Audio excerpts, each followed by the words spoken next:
તમે વહેલામાં વહેલી તકે ભટ્ટ સાહેબ સાથે અમારી મીટિંગ ફિક્સ કરો. અમે નેક્સ્ટ વીક સુધી રાહ જોઈ શકીએ એમ નથી. દિગ્વિજય, વેદિકા બહુની તબિયત હવે કેમ છે? એને શું થયું છે? તમને નથી ખબર? એમની તબિયત ખરાબ હતી એટલે મોટી બહેને ડોક્ટરને બોલાવ્યા હતા. પણ વેદિકા બહુ ઘરે નહોતા. અમે ડૉક્ટર પાસે જઈ આવ્યા.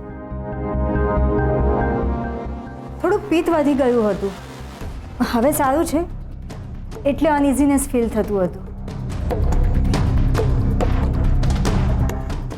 આ કેસરવાળુનું મગજ ઠેકાણે નથી લાગતું. એટલે કે મને માનસિક અસર થઈ ગઈ લાગે છે. ગઈકાલે ઇન્જેક્શન બોલતા હતા. મને કઈ ભ્રમ થતો લાગે છે.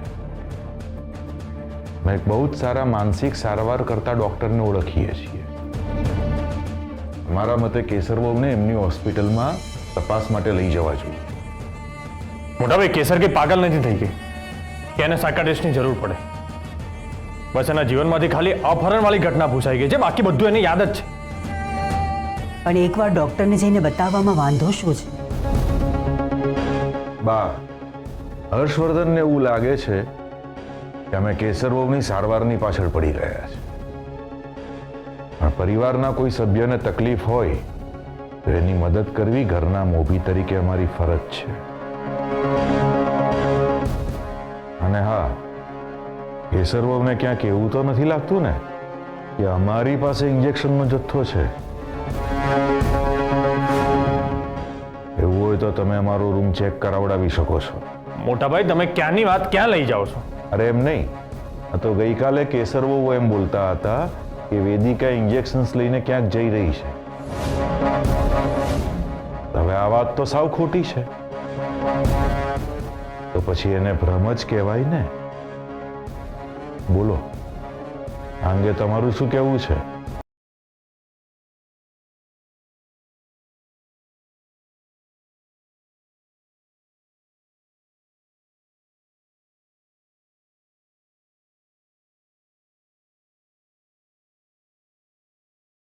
એકદમ ચાલાક મગજ છે આમનું. ઇન્જેક્શન ડિસ્ટ્રોય થઈ ગયા પછી રૂમની તપાસ કરવાનું કહે છે, જેથી કોઈને શંકા જ ના જાય.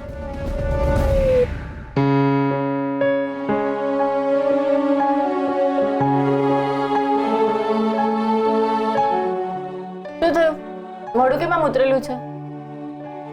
મોટાભાઈ તેને પાગલ કહે છે. આ તો છું જ ને, તમારા પ્રેમમાં. કે સર, અત્યારે હું જરાય મજાકના મૂડમાં નથી. હા, ઓકે, સોરી. બહાર શું વાત થઈ?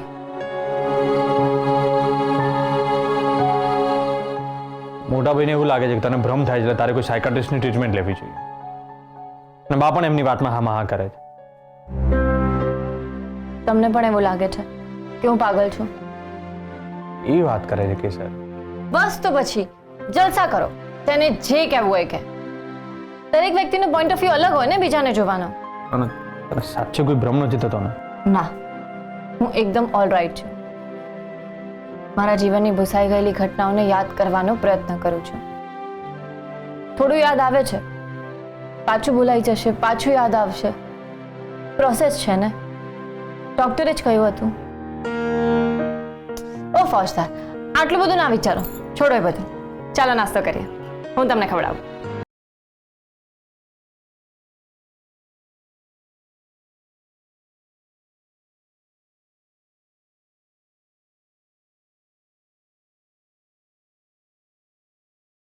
હું બોરિંગ લાઈફ થઈ ગઈ છું મારી. તમે મને સવારે નાસ્તો કરાવો, પછી લંચ કરાવો, પાછું સાંજે નાસ્તો કરવાનું, રાતે ડિનર કરવા. દિવાળી આવી છે, મારે આખા ઘરને સજાવવું છે, રંગોળી કરવી છે, જુદા જુદા પકવાન બનાવવા છે, દિવાળીની પૂજા કરવી છે, બધે કંડીલ્સ લગાવવા છે. પણ તો આમાંનું કંઈ નહીં કરી શકે. એ જ તો હું તો કરી શકું ને. હું છે ને તારા માટે સરસ આખો રૂમ સજાવીશ. તું કે ને એ રીતે.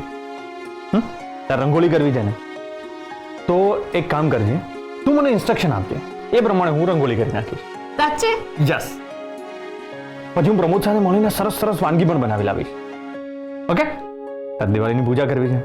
હું બાને રિક્વેસ્ટ કરીશ કે બા કેસર ઉપર બેસીને પૂજા કરશે. તું ઉપર બેસીને પૂજા કરજે અને હું નીચે બેસી. ઓકે?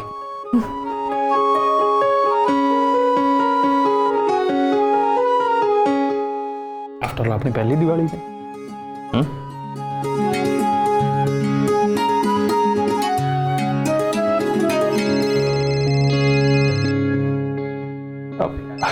એક મિનિટ. પહોંચદાર, આ વખતની દિવાળી એકદમ ધૂમધામથી ઉજવીશું. યસ કેદાર, શું પ્રોગ્રેસ છે? તમે જે ઇન્જેક્શનના સ્ટોક વિશે તપાસ કરવાનું કહ્યું હતું ને, એના 4 જેટલા લોકેશન મળ્યા છે. Very good.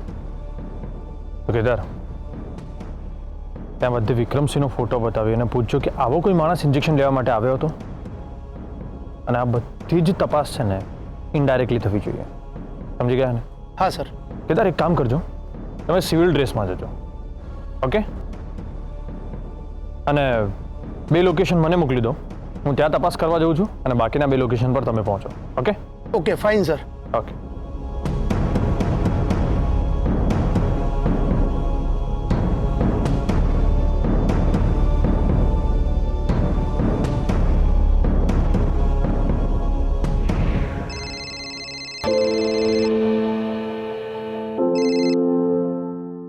હર્ષ, તું મને ઘરમાંથી જ કેમ ફોન કરે છે? દેવીમાસી, મારે છે ને એક અર્જન્ટ કામથી અત્યારે બહાર જવું પડે એમ છે, તો હું બહાર જઈ રહ્યો છું. તો દેવીમાસી પ્લીઝ તમે કેસરનું થોડુંક ધ્યાન રાખજો ને અત્યારે, અને મને આવતા સમય લાગશે. ઠીક છે. ઓકે, જય સોમનાથ. શું થયું બેબી માસી? હર્ષને કોઈ અર્જન્ટ કામથી બહાર જવું પડે એમ છે. ઘરે આવતા એને થોડોક સમય લાગશે.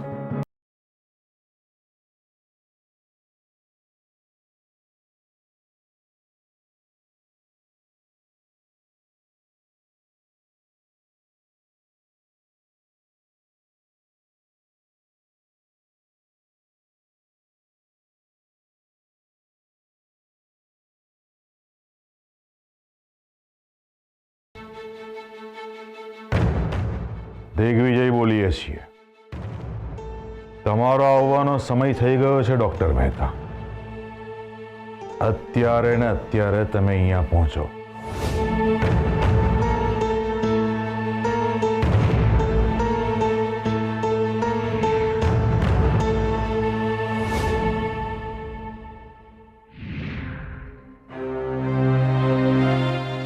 મોટી બેન, મારું કંઈ કામ હતું. બેસો. બેબી, તમે આ ઘરમાં રહીને અમારા ઘણા નિયમો નથી પાળતા. જો કે એની અમને કોઈ ફરિયાદ પણ નથી, પણ અમારી પ્રતિષ્ઠા ના ખરડાય એટલી અપેક્ષા તો અમે તમારી પાસેથી રાખી શકીએ ને.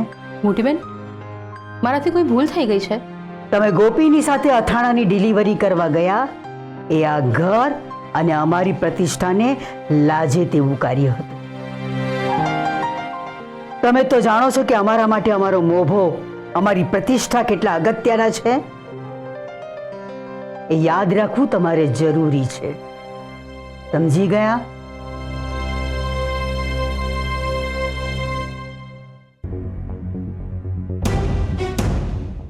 આવો દિગ્વિજય, બેસ.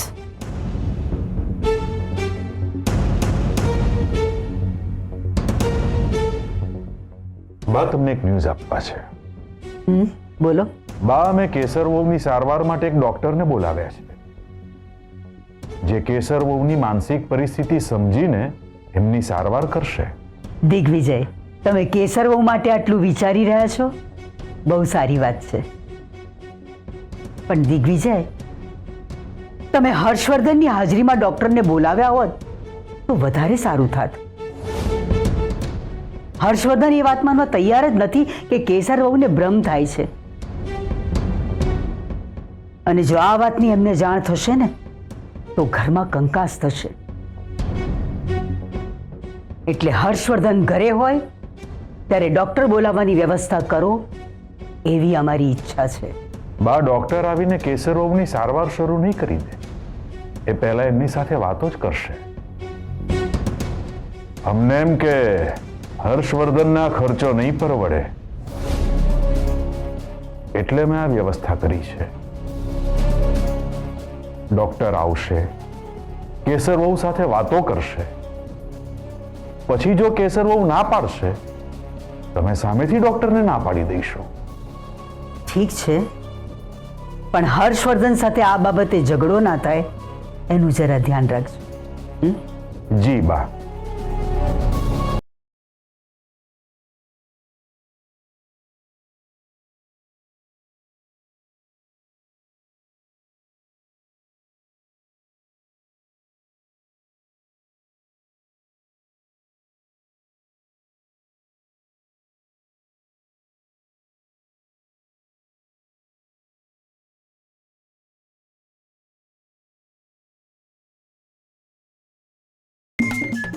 યે, હું જીતી ગઈ. કેસર, તું તો હારી જ ગઈ. કેસર, તારું રમવામાં ધ્યાન જ નથી ને? કેસરનું ધ્યાન તો એના ફોજદારમાં છે. જુઓ ને બેબી માસી, ફોજદાર મને કહ્યા વગર જ આમ અચાનક બારોબાર બહાર જતા રહ્યા. તારો ફોજદાર મને કહીને ગયો છે કે મારી કેસરનું ધ્યાન રાખજો. બેબી માસી, કેસરને ફોજદાર થોડીક વાર માટે પણ એકલી મૂકે ને તો એની કેવી હાલત થઈ જાય છે. હાય હાય, એ મજબૂરી. ઓ ગોપિયા, આજકાલ તારી જીબડી બહુ ચાલે છે. હા, એ તો સંગ એવો રંગ. સાચી વાત બેબી માસી. ગોપી, હા, તું મારી વહુને ચીડવવાનું બંધ કર. હા હા, છોડો ને. જોયું ગોપી, બેબી માસી મારી જ સાઈડ લેશે. બેબી માસી, કેસરબાબુને મળવા ડોક્ટર આવ્યા છે. માનસિક રોગની સારવાર કરે છે. ડોક્ટર કોણે મોકલ્યા છે?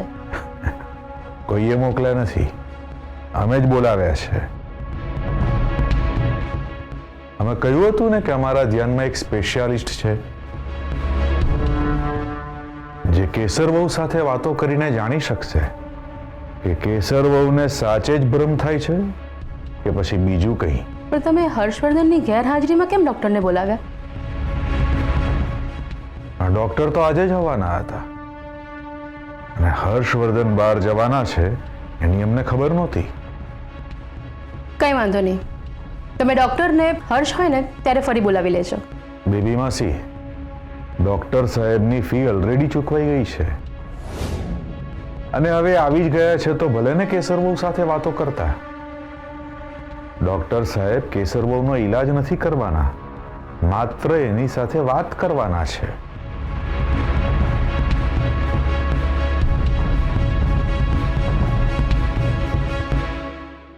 પણ કેસર ડોક્ટર સાથે વાત કરવા માંગે છે કે નહીં એ જાણવું પણ જરૂરી છે. હું તૈયાર છું.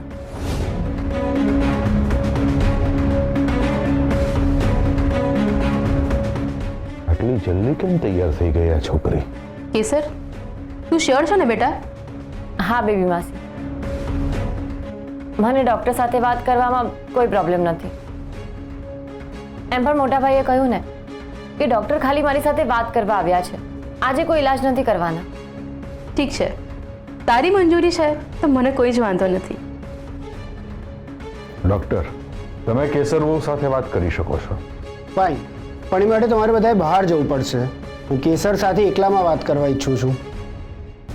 ડૉક્ટર સોરી, પણ હું કેસરને એકલી નહીં મૂકું. તમારે જે પણ વાત કરવી હોય મારી સામે જ કરવી પડશે.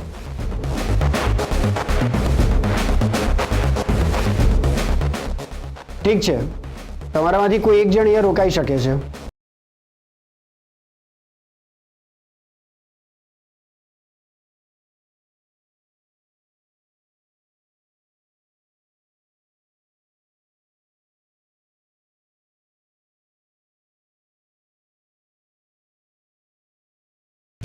બોલો, શું થાય છે તમને?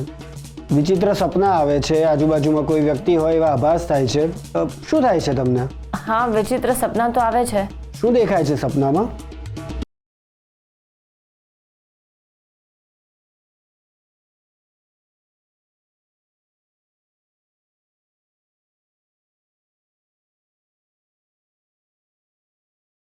ક્યારેક બહુ ભૂખ લાગે છે તો ક્યારેક જરાય ભૂખ નથી લાગતી, અને ઊંઘનું પણ એવું જ કંઈ છે. માથું પણ બહુ ભારે ભારે લાગ્યા કરે છે અને કાયમ વીકનેસ રહે છે. ડોન્ટ વરી, તમને જે કાંઈ પણ થાય છે તેના વિશે તો મને ડિટેલમાં કીધું છે અને મેં તેની નોંધ પણ લીધી છે. That's good. મને લાગે છે કે જેમ જેમ મારી વિઝિટ થશે તેમ તેમ હું ચોક્કસ એક્ઝેક્ટ નિદાન પર પહોંચી શકીશ. Thank you doctor. તમારી સાથે વાત કરીને મને ખરેખર બહુ જ સારું લાગ્યું. એકદમ હળવું ફીલ થાય છે. મને તમારું વિઝિટિંગ કાર્ડ મળી શકે? હું તમને નેક્સ્ટ વિઝિટ માટે કોલ કરીશ. હા, ચોક્કસ. ચાલો મળીએ. Thank you.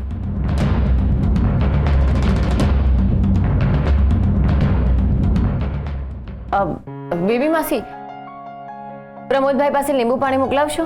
હા, મોકલાવું.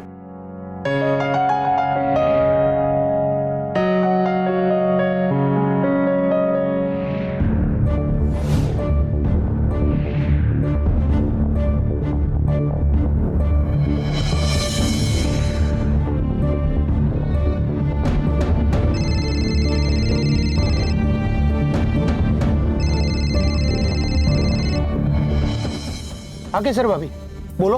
કેદારભાઈ, મેં તમને એક વિઝિટિંગ કાર્ડનો ફોટો મોકલ્યો છે.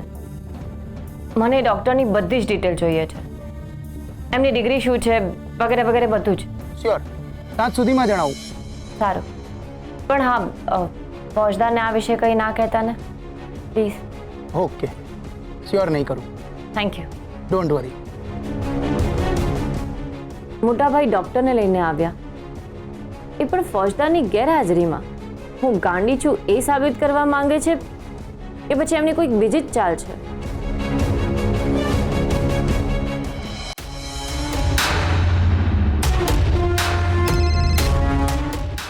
બોલો સાહેબ, શું હુકમ છે? કેસર વહુનો રિસ્પોન્સ કેવો છે? રિસ્પોન્સ સારો છે. એને વિશ્વાસ બેઠો છે અને વાત કરીને એને સારું પણ લાગ્યું છે. નેક્સ્ટ વિઝિટ માટે કેસર રેડી છે. Very good. તમને આજે જ રૂપિયા પહોંચી જશે અને પછી દરેક વિઝિટનો અલગ ચાર્જ પણ મળશે. Thank you. પણ હર્ષવર્ધનભાઈને ખબર પડશે કે એમની ગેરહાજરીમાં તમે ડૉક્ટરની વિઝિટ માટે બોલાવ્યા હતા તો એ તમારી પર તૂટી પડશે. બેબી માસીની હાજરીમાં જ ડોક્ટરે કેસર વહુ સાથે વાત કરી હતી, એટલે હર્ષવર્ધનને બોલવાની કોઈ જગ્યા નથી. તેમ છતાં જો હર્ષવર્ધન બોલશે ને ચૂપ કરવાના કારણો છે અમારી પાસે. હર્ષવર્ધન ઘરે નહોતા ને આ તક અમે ચૂકવા નહોતા માંગતા. કેસર વહુ બીજી વિઝિટ માટે તૈયાર થઈ ગયા છે. જેમ જેમ વિઝિટ વધતી જશે તેમ તેમ ડોક્ટર ટ્રીટમેન્ટ શરૂ કરી ઇન્જેક્શન આપવાનું શરૂ કરી દેશે.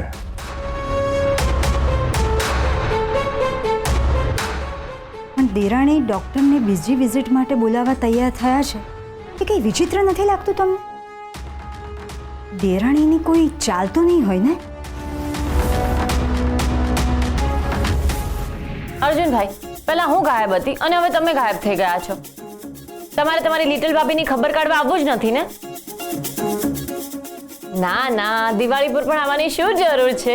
જરાય આવતા નહીં હવે તો. તમારાથી છે ને બહુ જ નારાજ છું. તમે ઘરે આવશો ને તો પણ તમારી સાથે વાત તો નથી જ કરવાની. ઓ પ્લીઝ અર્જુનભાઈ, આ અર્જન્ટ કામના બહાના તો રહેવા જ દો.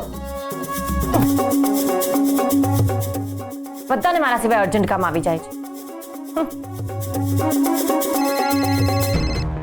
હા બોલો કેદારભાઈ. તમે જે ડોક્ટર મહેતા વિશે તપાસ કરવાનું કહ્યું હતું ને, એ ડોક્ટર પાસે ફેક ડિગ્રી છે. જો આપણને એના વિરુદ્ધ પુરાવા મળે તો અમે એને એરેસ્ટ કરી શકીએ છીએ. ઠીક છે, થેન્ક યુ. પણ કેસર ભાભી, તમે આ ડોક્ટર મહેતાને મળ્યા છો કે પછી? કેદારભાઈ, હું તમને હમણાં કંઈ જ જણાવી શકું એમ નથી. આઈ એમ સોરી. ઓકે, કંઈ વાંધો નહીં. પણ તમારે કંઈ પણ કામ હોય તો મને ગમે ત્યારે કોલ કરી શકો છો. થેન્ક યુ કેદારભાઈ, થેન્ક યુ વેરી મચ.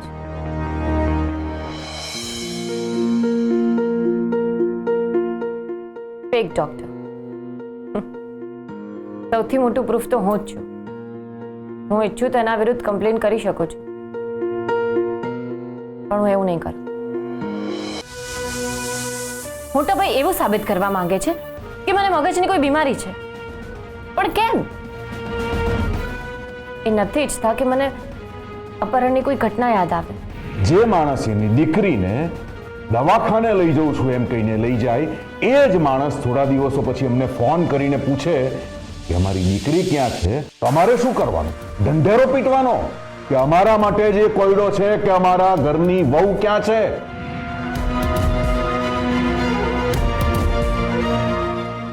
હવે મારી શંકાનું સમાધાન થઈ ગયું છે. મોટાભાઈ ચોક્કસ મારા અપહરણની ઘટના સાથે સંકળાયેલા છે. એનો મતલબ એ થયો કે આ ઘરમાં મારા જીવને જોખમ છે.